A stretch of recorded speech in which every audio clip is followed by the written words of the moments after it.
Lupinha exegética, essa ferramenta para ajudar a gente a interpretar textos, sejam textos bíblicos, textos antigos ou contemporâneos da nossa cultura. Quem leva a Bíblia a sério tem interesse sim em interpretar o texto da forma mais correta possível. Tem muitas formas de se ler um texto com precisão e com rigor. Uma dessas formas é a análise linguística. Eu vou te mostrar aqui uma introdução sobre como usar essa ferramentinha bem simples da linguística. Ela é tipo uma lupa que só deixa 3 coisas do texto passarem. Coisas sobre o espaço, coisas sobre o tempo e coisas sobre escalas, ou seja, quantidades e gradações.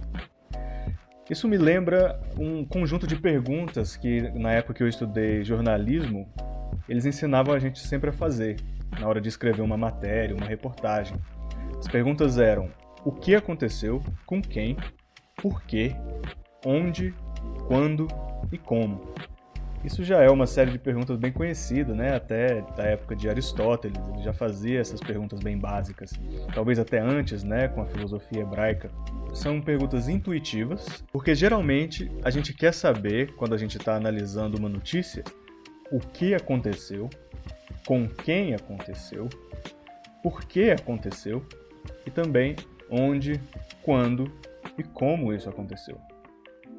A questão é que é muito comum na análise bíblica que as perguntas o que e quem já sejam respondidas por simples análise da transitividade, né? O sujeito e predicado já respondem isso.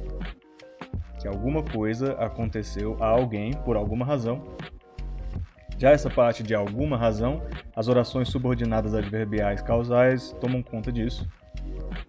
Então, uma coisa aconteceu a alguém por alguma razão, em algum lugar, em algum momento, de alguma forma. Já essas 3 últimas perguntas, onde, quando e como, é o foco, né, dessa lupinha nossa. Elas já não são tão comumente perguntadas em todos os textos, principalmente se são textos como epístolas.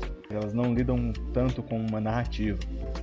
E esse como, eu estou escolhendo uma subcategoria do como, que é o como no sentido de quantidade, de gradação, de escalas. Eu coloquei aqui o grau. Em que grau? Quanto? É uma outra forma de você fazer essa pergunta. Então a nossa ferramenta vai focar nessas 3 últimas perguntas, que às vezes são negligenciadas na nossa interpretação. Onde, quanto e quando. Espaço, escala e tempo. Escala no sentido de qual é a quantidade ou qual é o grau. O resultado de usar essa lupinha é que a gente passa a ver mais opções de interpretação do que se a gente lesse o texto a olho nu. Então bora testar essa lupinha?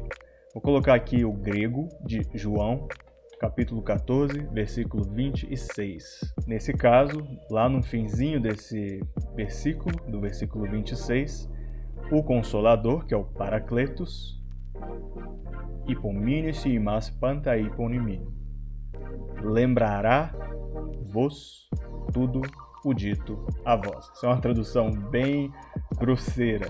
Em português melhor, vos lembrará de tudo o que eu vos disse. O Consolador vos lembrará de tudo o que eu vos disse. Em português mais simplificado, português caipira, por exemplo, vai lembrar vocês de tudo que eu falei para vocês.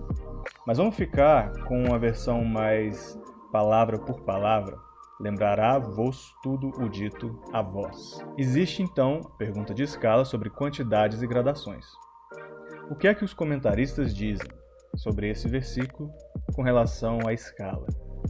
Bom, o comentarista Carson, ele acha que a ação do Espírito aqui é só para a primeira geração de discípulos, enquanto o comentarista Westcott deixa as 2 opções em aberto. Ele não limita a ação do Consolador apenas aos apóstolos, ou seja, nós temos 2 opções de leitura aqui com relação à escala. Número 1, ele vai lembrar somente vocês, e número 2, o Consolador vai lembrar alguns como vocês. Já com relação a espaço e tempo, o Carson basicamente diz que o Consolador lembrará vocês naquele momento somente e em Jerusalém somente. Vamos usar então a nossa lupinha para essa parte do versículo e vamos investigar escala, espaço e tempo.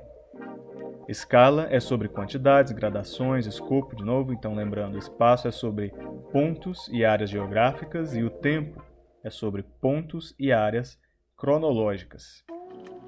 A pergunta sobre escala que a gente deve fazer é: esse vós é o único grupo de pessoas que recebe as lembranças? E com relação a espaço e tempo, será que o vos também poderia incluir pessoas no futuro, em outros lugares? A gente tem a opinião do Carson, que com relação à escala, só ele vai lembrar somente vocês. Westcott diz que só ele vai lembrar alguns, como vocês. E o Carson dizendo sobre espaço e tempo, que naquele momento somente, em Jerusalém, somente é que o Consolador vai lembrar. Mas a minha pergunta é, esse vós é o único mesmo grupo de pessoas que recebe as lembranças? Talvez não. O texto não explicitamente delimita isso. E com relação a espaço e tempo, será que o vos poderia incluir pessoas no futuro, em outros lugares? Talvez sim. O texto também não explicitamente diz qual é o limite de tempo e espaço. Então, eu vou colocar, segundo a nossa lupinha, algumas outras opções que não foram consideradas aí. Somando então todas essas combinações interpretativas, enquanto a gente lê o texto, nós temos essa multiplicação de possibilidades. As combinações interpretativas de escala, tem uma aqui do Carson, tem uma do Westcott, são multiplicadas pelas opções interpretativas de espaço e tempo, que é o do Carson. Seriam 2 vezes 1, apenas 2 opções, se a gente não tivesse usado a nossa lupinha.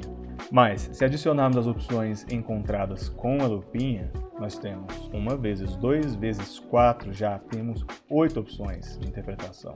Só desse pedaço de versículo. Ou seja, são 5 opções a mais do que sem a lupinha, porque eu descartei uma delas, e a explicação está aí embaixo. Se a gente pegar a primeira, naquele dia em Jerusalém, só o Consolador vai lembrar vocês apenas, essa é justamente a interpretação cumulativa do Carson. Por isso eu coloquei aqui em cima. E a de baixo é a do Westcott, a última. No mínimo em Jerusalém, só o Consolador vai começar a lembrar alguns, tipo vocês. Entre essas duas, existe então uma variedade de opções, e essa variedade é demonstrada de maneira bem precisa. Essas 5 opções entre a opção do Carson e a do Westcott, elas trazem mais precisão para a interpretação.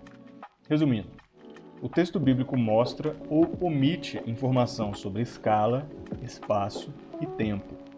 E quando mostra, é por meio do contexto, do cotexto, ou de locuções adjetivas, adverbiais e prepositivas. Então fazer essa série de perguntas da lupinha ajuda a manter o intérprete na linha e dá uma noção melhor da quantidade de interpretações possíveis de uma determinada passagem. Sem essa noção, o intérprete deixa de perceber outras interpretações importantes e acaba em especulação ou exagero.